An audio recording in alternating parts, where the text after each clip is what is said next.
Hi viewers, welcome back to our very last Saturday live show for the season. My name is Adeola Fayehun. In the last 1 year, we've brought you several exclusive interviews and many videos that went viral, such as the story of Kehinde Obasanjo, who made a jet car. That was very interesting. A lot of people went to see this jet car and that went viral at the time. We also brought you the interview of Pastor Tunde Bakare talking about his undying support for Muhammadu Buhari before the election. That went viral as well, including Governor Amechi talking about how he believed that some people were after his life. That video went viral at that time. But of course, we can't talk about all the videos that went viral, which is why at this moment, I just like to share the highlights, some of the videos that went viral in our interviews. And coming up first is our very own Rudolph Okonkwo's interview with President Muhammadu Buhari right after his election. In this short clip, Rudolph asked whether Mr. President will probe officials of the past government that were corrupt or not. Let's take a look. You said that your government will move forward and not probe things that happened in the past. But most Nigerians, including the former president, Olusegun Obasanjo, they believe that there are people within your party, the APC, that either have pending or unfinished EFCC or ICPC cases. How do you tackle corruption without first dealing with these people?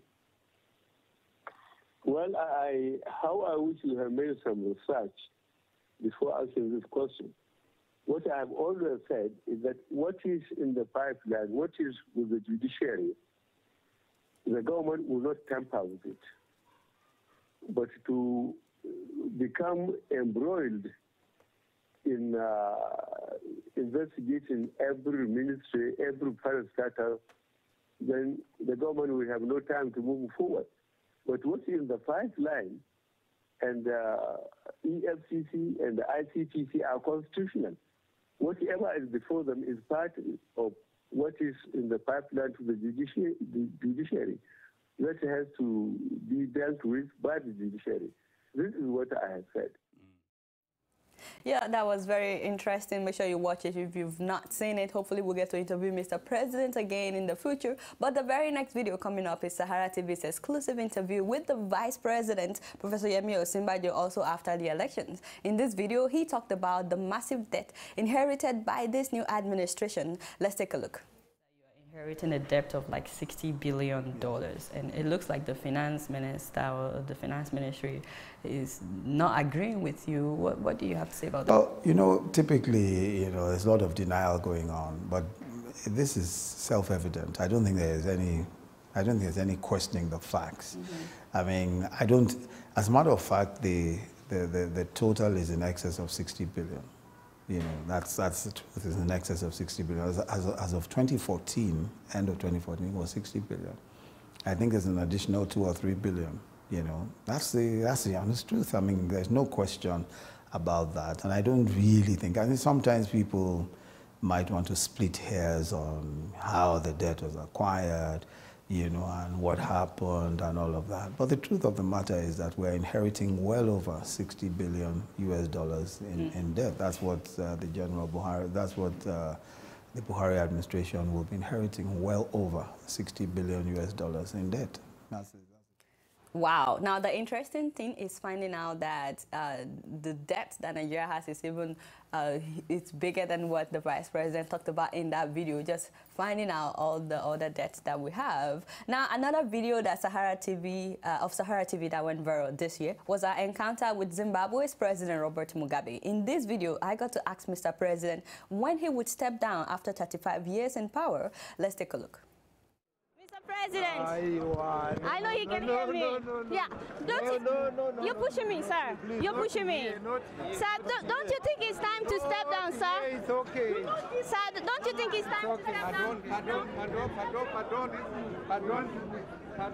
Can you say something, sir? Do you think it's time to step down? Which one? How's your health? How are you feeling? You know, sure. I have no idea what that means. Sahara reporters asking. Sahara reporters asking. Is President Mugabe going to step down?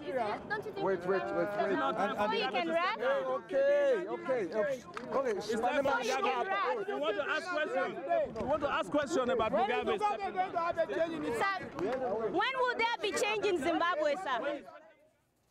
Of course, that video went viral, generating a lot of conversations. And of course, we can talk about videos that went viral without mentioning the famous Ekiti Gate. That's the exclusive interview that we had with Captain Colley, who recorded the secret meeting between Governor Adeola Fayehun, who was a governorship candidate at that time, and military personnel as well as government officials mapping out how to rig the elections. So Sahara TV got to interview Captain Colley, who had to flee for his life after leaking the audio. And he gave us details of how his life was threatened at that time. Let's take a look. They directed an officer to come and handcuff me and tie me and take me to Ibadan 2 Division. The officer happened to be my friend. He called me while was on his way to Oshiomhole. He said, "Colley, what happened? Have you killed somebody there?" I said, "No, sir." He said, "What is it that they directed me? Now I have to move and come and tie you, handcuff you, and take you to Ibadan." I said, "I don't know, sir." From then, I know there's a serious threat to my life. Somebody say he will kill me.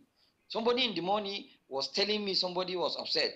Then the person they ordered to come and make that arrest, you can't handcuff or tie an officer unless you commit a heinous crime. Okay? I felt threatened. I know that these people are going to harm me, and only God knows.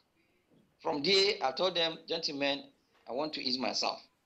That is when I went out from the conference,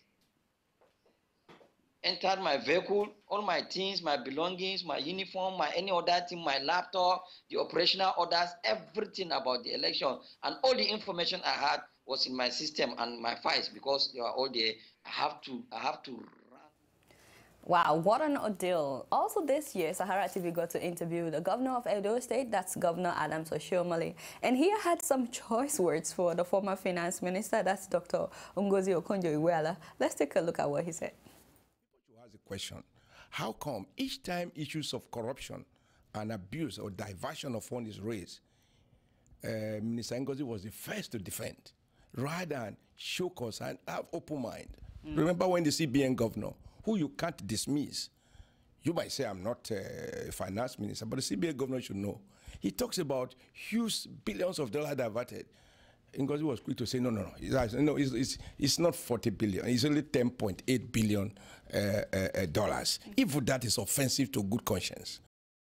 How could you supervise an economy? You are cooking the soup. The elephant leg is being stolen. You're not raising alarm. People raise alarm. You shut them up. So I think Nigeria should move away from settlement. I've even heard people saying, ethnic issues. It's the typical Nigeria thing. When a public officer has no explanation, they seek escape route by appealing to base settlement, primordial settlement, religion, ethnicity. For people like me, that doesn't disturb me at all. Oh, wow, that's deep. The elephant's leg is missing. I mean, I think I'll just leave you guys on that note so you can chew on that, on the elephant's leg missing. But it's been a wonderful year bringing you all these interviews, and we'd like to thank all of you, our viewers, for tuning in. And of course, our regular shows will continue. Dr. Damages, Keeping It Real, The Gist, The Nia Night Show, and we'll be back with a bigger and better live show every Saturday. Stay tuned. We'll be right back.